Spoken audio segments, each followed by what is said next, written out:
প্রাথমিক শিক্ষক দাবি বাস্তবায়ন পরিষদের অন্যতম আহ্বায়ক মোহাম্মদ শামসুদ্দিনকে বর্তমানে কর্মস্থল থেকে স্ট্যান্ড রিলিজ করা হয়েছে।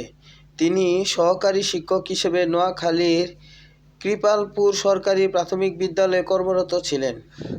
বৃহস্পতিবার 4 ডিসেম্বর রাতে প্রাথমিক শিক্ষা অধিদপ্তরের এক অফিস আদেশে তাকে লক্ষ্মীপুরের রায়পুর উপজেলার দক্ষিণ চরলক্ষ্মী সরকারি প্রাথমিক বিদ্যালয়ে বদলি করা হয়।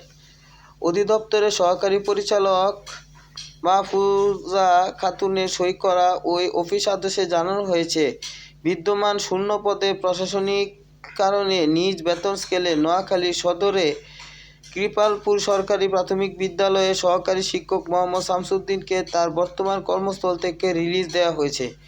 তবে বদলিকৃত বিদ্যালয়ের নাম রায়পুর লক্ষ্মীপুরের দক্ষিণ চরলক্ষ্মী সরকারি প্রাথমিক বিদ্যালয়। এ আদেশ অবিলম্বে কার্যকর হবে বলে উল্লেখ করা হয়েছে। অফিস আদেশে আরও বলা হয়, বদলির বিষয়ে যথাযথ কর্তৃপক্ষের অনুমোদন রয়েছে।